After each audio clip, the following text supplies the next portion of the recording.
Welcome to Rip It Up. Every now and then, we see a certain house that stops us in our scroll and makes us want to completely redesign our own homes. In this series, we're picking 6 iconic homes, some that recently went viral and some that have stood the test of time.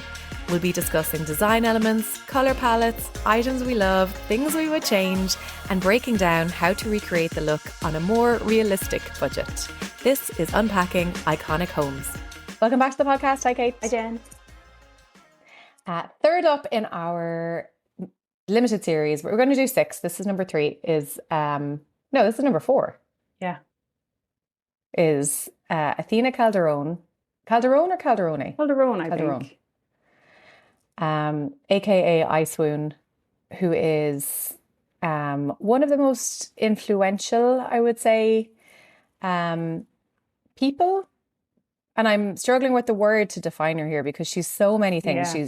She's an interior designer, she's a stylist, she is a cook, she is an entertainer, she's a designer. You know, outside of interiors, like she's a woman who wears many hats. Yeah. And even if you're if you don't know her, I was just going to say, you will have seen her influence. You absolutely will. Even if you're like, who's that? I don't know that name. Google her Navy Kitchen. Yeah. And as soon as you see it, you'll be like, oh yeah, of course you know it. Like everyone knows it. I think it was one of the most viral kitchens maybe of the last decade, I'd say. It's probably influenced thousands of kitchens since. I think she really pioneered that like dark kitchen with the really richly veined marble or stone or whatever you have yourself on your countertop. So if you've seen that really like dramatically patterned countertop paired to the dark kitchen, that was Athena. If you've seen the hinged lamps, wall lamps that come out over people's open shelving on their kitchen countertop, that was Athena. Yeah. And many, many more things. Yeah. So we'll dive into it. But I love her. That is like I'm going to be fawning here now. Talk about fawning last week with Rose Unyaki. Like, you know how much I love Athena Calderone. I mean, we're picking people we like. We're picking houses we like. So this doesn't make sense. Yeah, I would say she's one of the biggest influences on kind of my interiors. I think my last kitchen, now it wasn't navy, but everything else I probably copied from her kitchen. Like griddle doors, open shelves, wall lights, you know, like all that stuff was kind of, it was new when she did it. Like we've seen it thousands of times. New when she did it, and it was so influential. Yeah. Because like you'll be listening to us, listener, and going griddle doors, marble, you know, checkered tiles, whatever, because you will have seen it a million times. But she really, like that was her design, and like apologies if she's been miscredited, but she is widely credited with that. You know, she came up with that. Yeah, but like she did that in 2018, maybe, was it? 17 even? So like I did my last kitchen in 2019, and that was like, this was like peak fame, that kitchen, her kitchen. So like I think it was out already, or she had done it a year or two before that. So it was early, like not a lot of people were doing kitchens like this. I will say navy kitchens or kind of dark grey blue kitchens was having a bit of a moment. Yeah. But I think the combination of everything was kind of less sharp and kind of perfect when she did her kitchens. Was this kind of... there was a lot of, she came in the era of grey and greige, didn't she? Yeah. And she brought a lot of contrast and interest. A lot of interest, exactly, a lot of interest. That's what I love about her stuff. There's so many interesting things. And I read a thing that said like she made the kitchen less utilitarian and more like a living room, like a collection of things on the shelves. And like you can say thank you for getting rid of wall cabinets, which you hate with so much. And so like you can probably thank her for that, because her open shelves made everyone want open shelves, and put lamps on shelves and like cookbooks on display or whatever, or like photo frames on a shelf in a kitchen. Like people weren't doing that. So I think she was very early to all that kind of I don't know, like organic aesthetic maybe. Is it that? Is it kind of lived in? It's imperfect. I think what's helpful is to describe her background. So if you're looking for her brand is EyeSwoon. You'll find it on Instagram, or you'll find it anywhere. She has an amazing blog as well. She has books. I have 2. But if you're looking for her, that's what you're looking for. And go on. If you're on YouTube, like I love You're seeing the books I'm holding up. Cook Beautiful. Her cookbook is one of my favorite cookbooks. It's done by Season, which is so good. And that's saying a lot because you're a cookbook lover and you I have have a great lot cooks in your house. of So you've been through a cookbooks. lot of cookbooks. And this which is her kind of original interiors, kind of Live lifestyle look, Beautiful Live by Athena Beautiful. Calderone. And she does live beautiful, in fairness. And her kitchen's on the front of that. But like, that's such a lovely book to give someone as a housewarming, I think. It's such a lovely one to just leaf through. But I think that that does a lot, or goes quite a long way, I think, to describing her. Even if you are familiar with her or you're someone who hasn't come across her yet, directly or indirectly via her stuff, it's a lifestyle. Like, it really is a lifestyle brand that she has, germinated and like populated. And a lot comes through for me in her very strong design background. She seems to be somebody who hosts a lot. If you've come across her Instagram posts, herself, her husband, their son, their dog, they seem to love entertaining, love having people over. They seem really kind of personable and enjoy company like a party. and life. They and like a party. Parties and he is dinners like he's a really famous DJ, and like they go to Ibiza for 6 weeks or 8 weeks every year and rent a villa over there. So like they're not shy of an old party. Like he would have been peak kind of hacienda times and stuff. So like there's loads of pictures from when they're in their 20s. He's DJ and she's in the DJ box. Like, so I'd say they love an old party, and I think that's following through to their later life as well, It definitely seems to come through. Like, they seem to love hosting. They seem to love entertaining. And so that's why, to me, is that like what she is so far beyond just interiors, and why her homes that she has put together are so, there's a lot of playfulness and fun and invitingness and welcomeness and everything in there. It's not this, like, it is all super high end and very, very design centered and, impeccably curated. But it doesn't, you feel like you come in and flop on their couch and enjoy yourself, or sit at their kitchen island and have fun. Like, it feels fun. She was one of the first people to do like a clear kitchen island. So like she had the big range cooker and a huge hood off on the side. And the hood's pretty minimal. It's kind of plastered in or something. But like the island is just this big square, like altar of an island on legs. So it feels a bit light. It's not so blocky in the space. You can see the floor underneath. That sounds familiar, if anyone's familiar with Yes, I copied everything. And then like big square, and then huge like branches in a big vessel or vase or whatever in the middle of that island, which we've seen. Okay, we need to talk about the branches, because good Lord, is that woman into branches. And I'm so here for it, because I can't keep anything alive. Like, I'm just not someone who can have plants in my house. I'm not saying I hate plants, but I mean, listener, if you're watching on YouTube, you will see I've got Lego flowers behind me. That's what I'm into. Dried flowers, that works for me, because I will kill anything else and have killed everything else. But branches, like the art of styling branches, she could write a book on that alone. There's branches everywhere, and it looks so good. It looks so good, and people weren't doing it before she did it. Like, I know it's kind of commonplace now to put these huge sculptural branches in a big stoneware vessel on your island, but like people weren't really doing that. So she kind of pioneered that, I think. But I just think that kitchen, I don't know, what is it, the shape of it as well as the material. So like she's that veined marble, which wasn't, again, huge yet at that time. So real veined marble, weathered in kind of marble look. The shelves were imperfect. They're styled obviously perfectly, but like, they're a bit stuff all over them, kind of a bit more relaxed feel. And then like and useful stuff, like not purely decorative, like useful things that you are taking down and cooking with and reading from, and and I think like it kind of wraps around in an L with bifolding crittle doors out to this gorgeous patio, which is like checkerboard marble or something like that, but beautiful red brick kind of, it's gorgeous. Like, it's so lived in and whatever. It's in Brooklyn, so it's one of those Brooklyn kind of brownstone houses, but like it feels like it's not too perfect that you couldn't enjoy yourself there. Big, and I think all of her stools, like the island stools, are like obviously some sort of like mid-century design. Like, they're all real.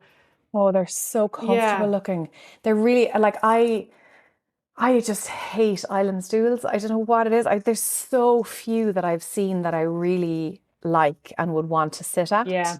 Whereas these ones, they've got almost like a hammock-like effect to them. They're kind of like half moon shape, very or something. relaxed. Yeah.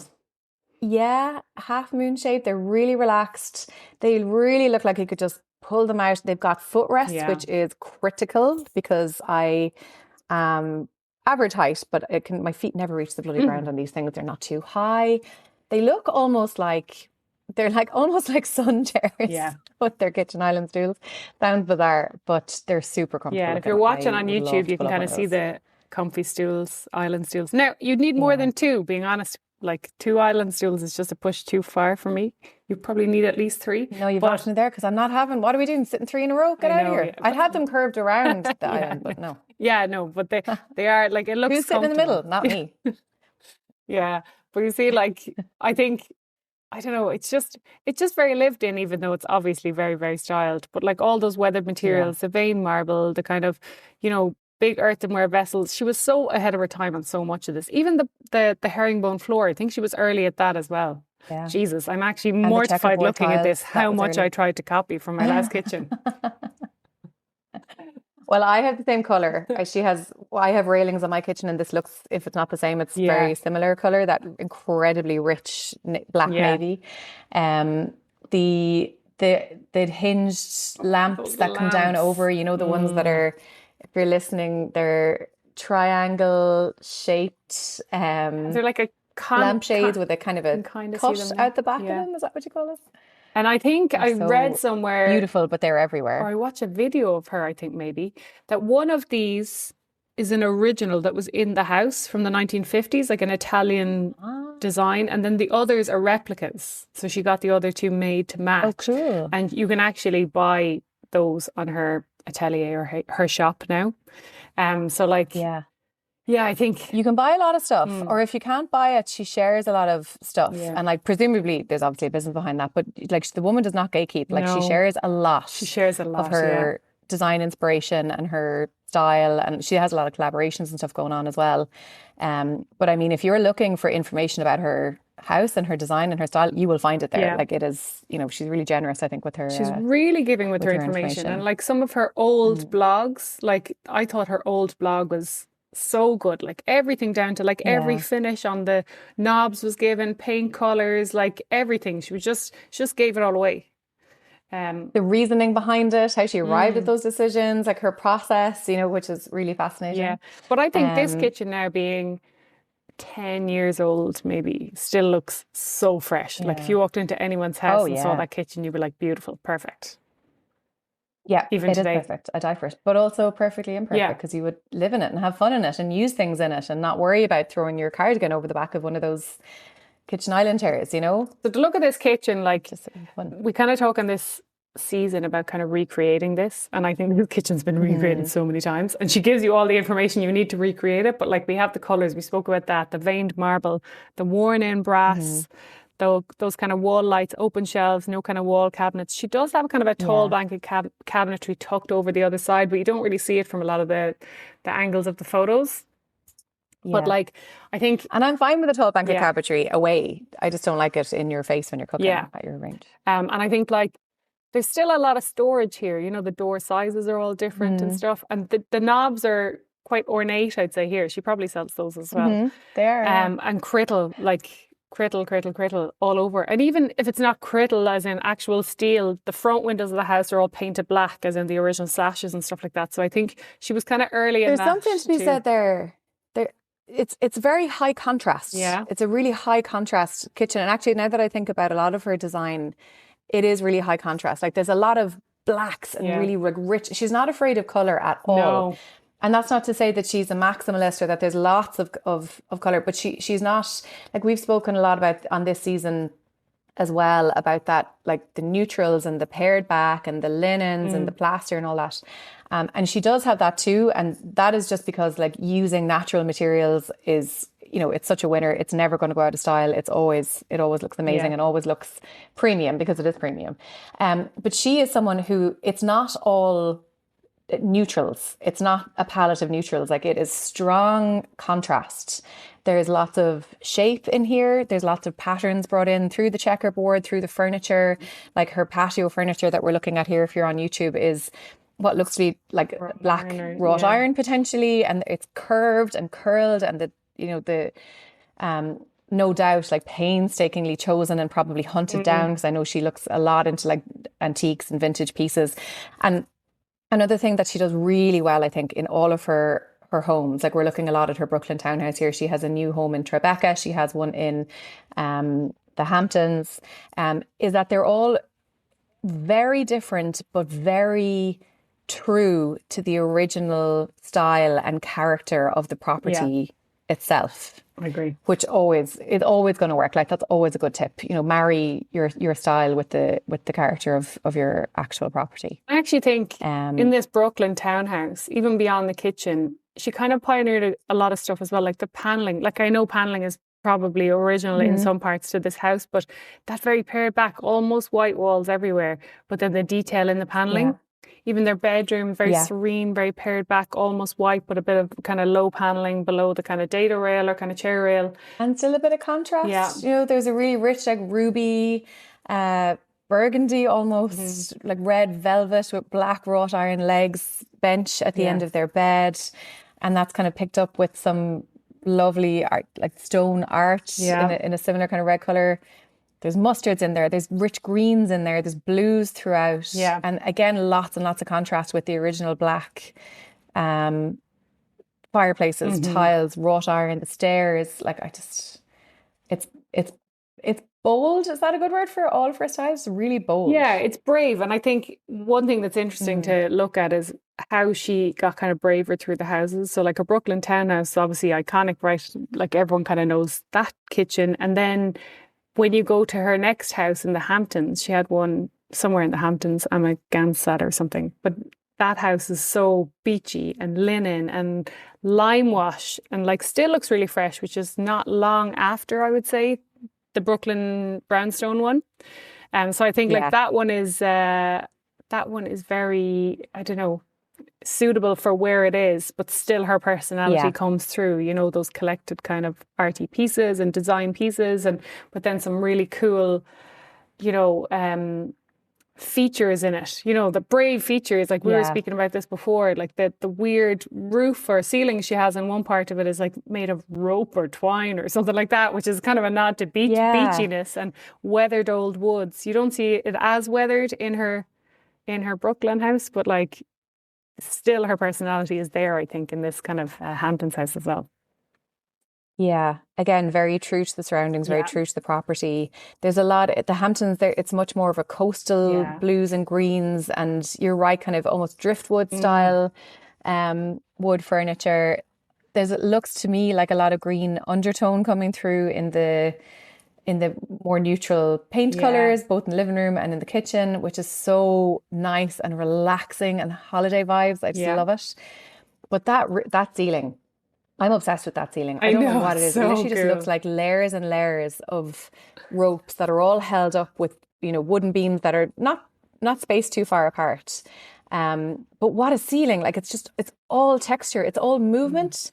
Like even looking at a static photo, I can almost feel it rippling with the breeze of the back door being open, and the colour that it brings through. I mean, you know, that kind of like twine or rope colour, it's theoretically, it's a neutral, but it's a rich neutral. It's a caramelly colour. It brings in so much into the house. And I love in both her houses, again, no spotlights, no downlights.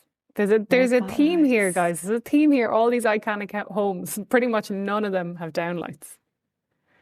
She actually has phenomenal wall sconces, and it's worth a look, listener, through her Instagram or through her website, EyeSwoon.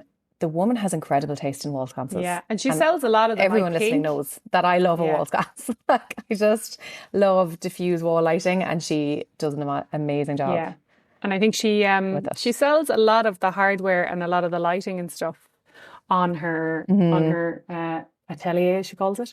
Talking about her atelier, actually, one of the latest kind of offerings, I suppose, in her atelier is that mad kitchen, like very dark woods in kitchen. And she has one, it's part of this atelier thing. I think it was some sort of collaboration with Jake Arnold or something, but there's a terrazzo floor, and then there's a very dark wood kitchen, not in her house now, but the shop or the showroom or whatever. And it's all very dark. But her own kitchen now that she's moved from her Brooklyn house into her Tribeca, I don't know, is it like a 2-level apartment or something? But it's all, it's all dark paneling, like all dark wood paneling. It's brave. Wouldn't be for me. And a lot of it is original. Yeah. A lot of it is original to the property. It's these, not floor to ceiling, kind of 3/4 height or 2/3 height. Panels that look like drawers, kind of apothecary style drawers. And a lot of them are original, and whatever else she's brought in there, again, like really ties in with the character of the property. Yeah. It's really dark, isn't it? Very dark. It's like, I remember her saying that, I think, when she bought the house a couple of years ago, that she was really going to lean into like the history of the building and kind of try. She kept the original parquet floors and restored them and restored all that paneling kind of painstakingly. And even the kitchen, like that's on the screen now at the moment, if you're on YouTube, like, where's the kitchen? It's almost impossible to see it. Yeah, besides the tap, there's very little to give away that that's a kitchen. Well, let's talk about that, because controversially, she's put a tap in her kitchen island, put a sink in her kitchen island. Yeah. Wouldn't be for you, Kate? No, it wouldn't be for me at all. But like, it doesn't look like she'd be a cluttery kind of person now, is she? No. But also for me, like, because I'm someone, I don't have a kitchen island, I've got a peninsula, and I do have my tap in it, and I would do it again. But that to me kind of, I know I did, like, it's a huge island, right? So having a few pots and pans drying on the side of that's not going to make a big difference. Yeah. But I like that kind of, to me, gives, again, that lived in vibe. There's somebody here. We had dinner last night. The pot's drying. There's 2 wine glasses there. Like, otherwise, it would just be a plinth.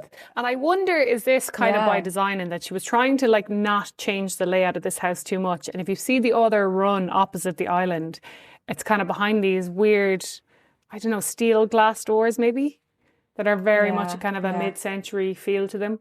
And they are almost art. Yeah, they are. Almost. Yeah, and then they fold back. And then they're like, your ranges in there. Maybe she couldn't fit a sink in there. Maybe she would have put a sink in there. Yeah. And these weird kind of candles. Athena, if you're listening, we would love to know, how do you feel about your sink in your kitchen island? I'm here for it. I just, like, I like that lived in look. I think that's fine. It doesn't bother me at all, but it's a controversial one. Yeah. It is for sure.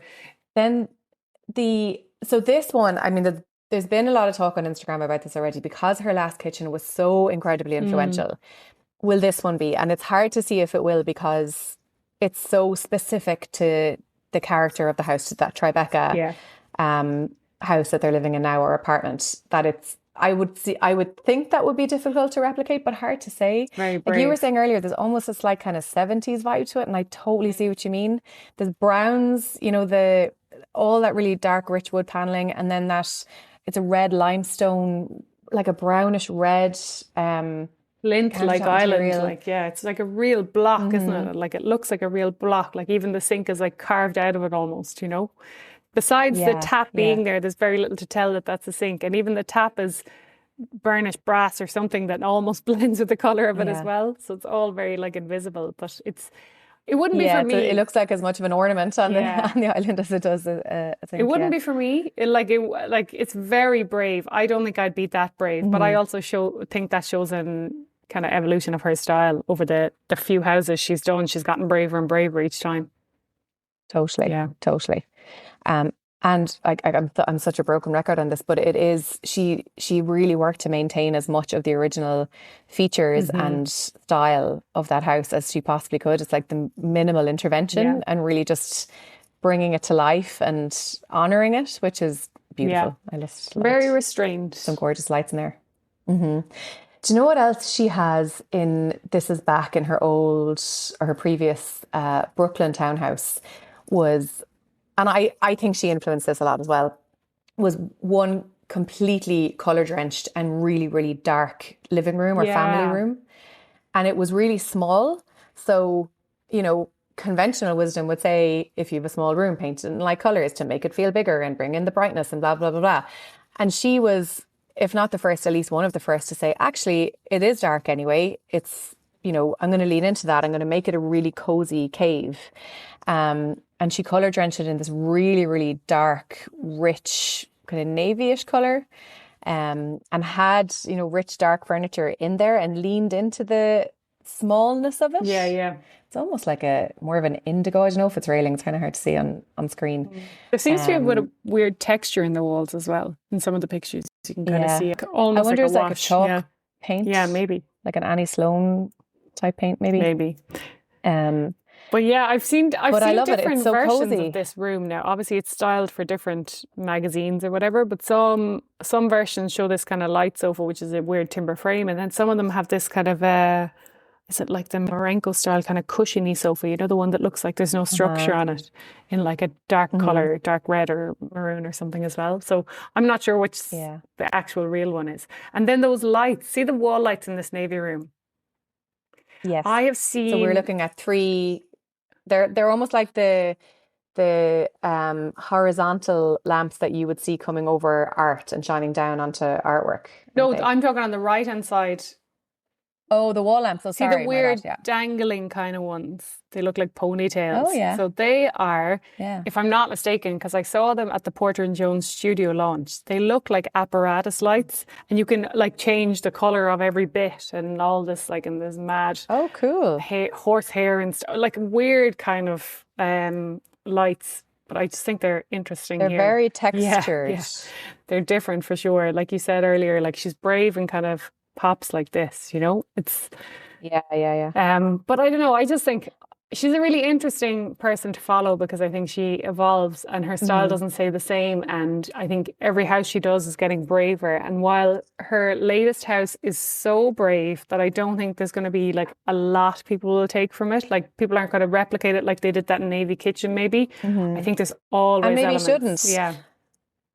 Maybe the inspiration there, though, is just to really lean into your own style and be a bit braver in your own style, and really honour the style and tradition and culture and heritage of your house and your neighbourhood and your surroundings, and lean into that as opposed to just replicating something. Yeah.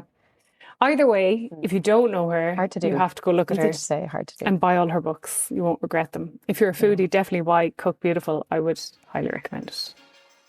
And Athena, if you're listening, please come over to your house. Well, I'd prefer, can I maybe, splitsies on the Ibiza villa for 6 weeks in the year? Yes, we'll come to Ibiza. We will come to Ibiza. I also, we'll have a great I follow her for her Ibiza recommendations as well, because I go to Ibiza most years, and like her food recommendations in Ibiza are top class. So if you're going to Ibiza, follow her and look at some of her posts on Ibiza. She's a great follow. She's a very, she's a woman of substance, I feel. She's got a very generous spirit. Yeah. She's giving it all away. She's a great follow. For sure. Yeah. Okay. All right. That is EyeSwoon, Athena Calderone. We're big fans, obviously. And we'll see you next week. Bye. If you found this episode helpful, please hit subscribe, give us a few stars, and best of all, send it to someone else who you think would like it so they can subscribe too. Thank you.